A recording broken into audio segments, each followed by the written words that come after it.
Every summer, the island of Sodor is very busy. Holidaymakers love to sightsee, and when the weather is fine, there is no better place to visit. Some people like to go to the mountains. Others like the valleys. Children love the seaside. One morning, Thomas was puffing along the line that runs by the coast. His two coaches, Annie and Clarabelle, were packed with children going to the beach. Everyone was happy.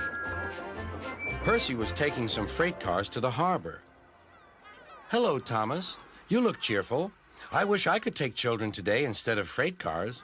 "They're the Vickers Sunday School," explained Thomas. "I'm busy this evening, but the station master says I can ask you to take the children home."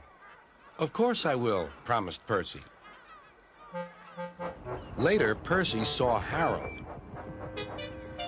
"Sorry, Percy. Can't talk. I'm on high alert." "Why?" "Bad weather's due. My help's always needed." "Mind how you go, Percy." "Huh," huffed Percy. "As long as I've got rails to run on, I can go anywhere, in any weather, anyhow. Goodbye."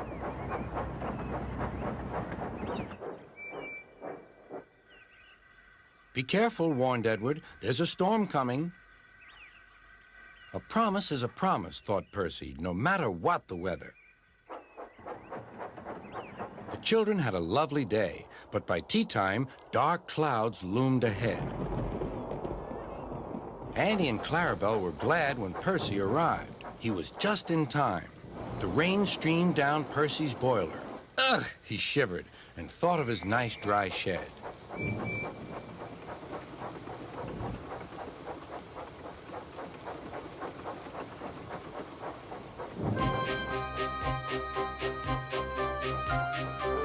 Percy struggled on past coastal villages and into the countryside. The river was rising fast. "I wish I could see! I wish I could see!" complained Percy as he battled against the rain. More trouble lay ahead.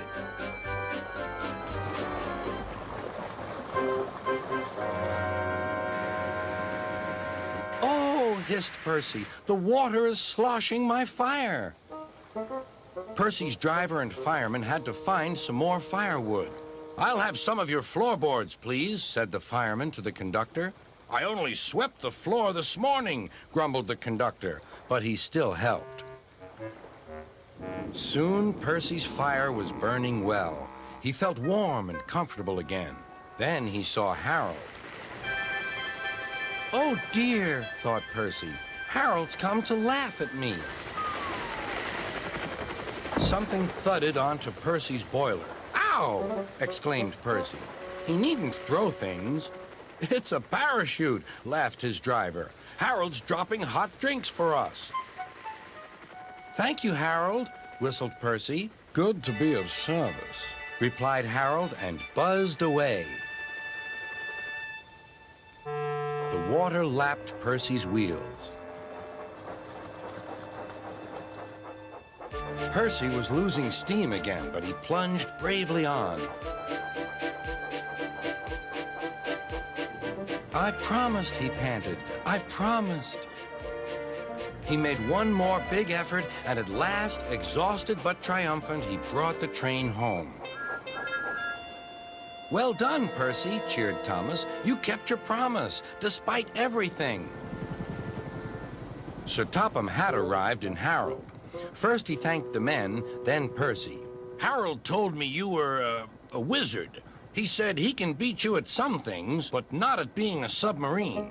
I don't know what you two get up to sometimes, but I do know that you're a really useful engine."